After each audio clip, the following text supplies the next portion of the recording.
Hallo liebe Freunde, hier ist Bastian Lee Jones. Ich bin hier bei Georg Jenisch im Atelier. Das ist der Meister. Willst du dir kurz ein paar Worte zu dir sagen? Ja, ich mache Figurentheater und mache gerade ein Stück über Picasso. Und hier in München? Jetzt, genau. Und jetzt sind die Figuren fertig und bevor sie nach München gehen, wird es natürlich in einem großen Umtrunk begossen. Ja, wunderbar. Wie lange bist du denn hier schon in Kreuzberg am Viktoriapark? In dem Atelier, also am Viktoriapark lang, ich hatte früher in der Katzbaustraße mein Atelier und jetzt seit 7 Jahren hier, in der Kreuzbergstraße, jetzt seit 7 Jahren in der Katzbaustraße. Wunderbar. Und du machst Puppen von Vajan Kulit, inspiriert bis Picasso, bis alles Marionetten, alles von alles Mögliche. Schattentheater, Stabpuppen, Puppen, die 4 Meter groß sind, also das deckt alles. Wunderbar. Und du inszenierst auch Stücke? Genau, ich baue die Figur, also wenn die Leute was von mir wollen, dann sagen sie, mach mir dieses Stück. Ja. Das heißt, ich baue die Figur, ich baue die Ausstattung, ich inszeniere das Stück und in vielen Fällen spielt man mit. Ich bin ja auch ein bisschen Komödiant. Ja, eine Art. Okay, gut zu wissen. Man muss Komödiant sein, um das zu machen. Das ist wahr. Weil man muss ja den Puppen auch bei der Aufführung das Leben verleihen. Richtig. Das ist ja totes Material.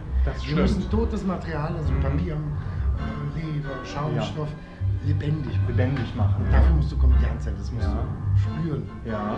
Da musst du die Lust haben, das zu bewegen. Weißt du, an welche Novelle ich natürlich denken muss? Ich glaube, es war von Theodor Storm, Pole Poppenspänner. Ich glaube, ich habe es 3-mal gelesen mit der kleinen Lisa. Ich fand das so rührend. Hast du das damals gelesen gehabt als junger Bub, oder? Ja, en passant. En passant, vor vielen, vielen Jahren. Meine Geschichte war anders.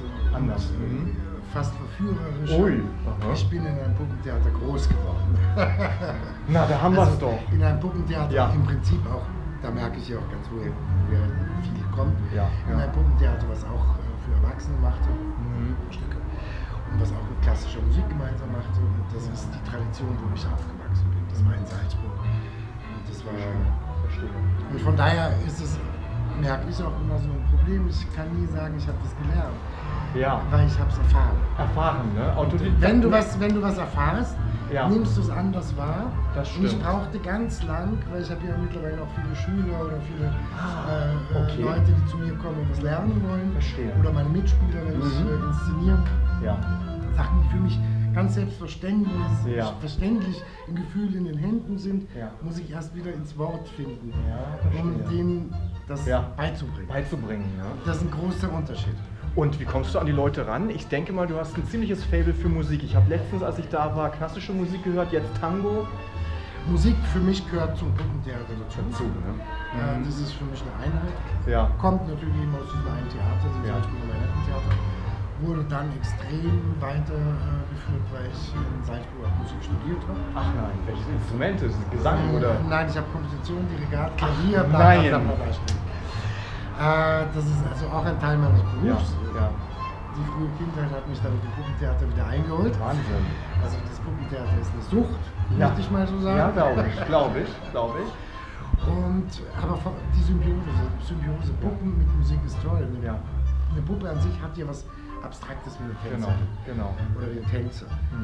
Wir müssen über einen Kanon von Bewegungen, Emotionen verdeutlichen. Das heißt, es ist im Prinzip nichts anderes wie wenn du tanzt. Im Endeffekt Und von daher gehört für mich das sehr zusammen. Eigentlich ist es doch eine dreifache Partitur. Einmal textmäßig, dann die Bewegung der Puppe, dann vielleicht die Bewegung zur Musik, mit der Musik zu agieren. Also eine dreifache Choreografie, kann man das so sagen? Es ist, kannst du sagen. Und die Schwierigkeit, dass die Rolle, die du hast, die du ja nicht spielst, in deine Finger zu denken. Verstehe. So, dass wenn du einen Kopf angreifst, dieser Kopf lebt. Also, oder im Prinzip, da wo ich es gelernt habe, mein großes Vorbild, Gretel Eicher, eine wunderbare Puppenspielerin, sagte, wenn ich eine Puppe in der Hand habe, schauen meine Augen in dem Moment automatisch durch ihre Augen. Das heißt, du hast diese Abstraktion nochmal zwischen dir und dem Medium.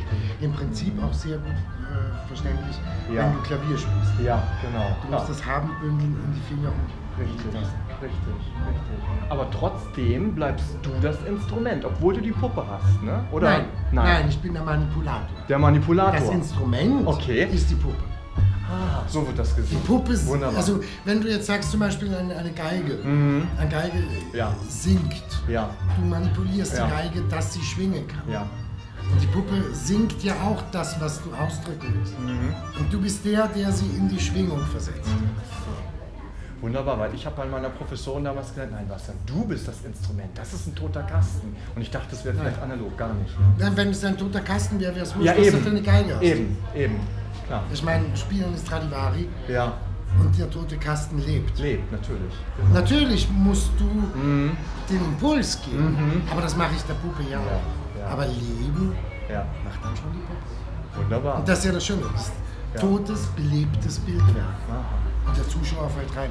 Das heißt, der größte Betrug. Natürlich, ja. Noch mehr Betrug als Theater an sich schon Betrug ist. Richtig. Also Doppelbetrug. Doppelbetrug Leute, mit dreifacher Technik. Leute, ihr hört, mit Georg Jenisch kann man sogar auch philosophieren und ganz tiefsinnige Gespräche führen. Muss man auch, weil sonst wird's albern. Richtig, sonst wird's albern, das wollen wir nicht. Aber wo sieht man dich in Berlin demnächst? Irgendwann? Nein, es hat sich leider in den letzten Jahren wirklich so ergeben, dass ich primär in München arbeite. Verstehe. Das hat natürlich auch mit den Kosten solcher Produktionen zu tun. Ja. Also man muss sich nichts vorlügen, so eine Produktion kostet 100.000 Euro mindestens. Ist so, ja. Naja, du hast bis zu 16 Mitspielern, du hast wahnsinnig viel Material. Ja. Ich habe eine Vorbereitungszeit hier in meiner Werkstatt gut. von einem Dreivierteljahr, das muss bezahlt werden. Und man darf nicht vergessen, München, der ganze bayerische Raum ist natürlich auch sehr barock geprägt. Eben. Und das Figurentheater für Erwachsene in Verbindung mit Musik ist eine barocke Kunst. Das kommt natürlich auch, wenn du geschichtlich auch denkst, es kam ja auch durch die Kirche nach Europa. Wenn sie ihre Prozessionen gemacht haben, die heute noch in Spanien siehst, oder die bewegten Krippenspiele, das ist alles der Anfang vom Puppentheater in Europa. Ja, Santa Settimana, nicht? Beispielsweise in Sevilla oder so. Genau. Das Santa wunderbar. Ja, auch so herum wird gesagt. Genau. Ja, Mensch, ganz herzlichen Dank. Ich freue mich. Dir. Bis dann. Toi, toi, toi.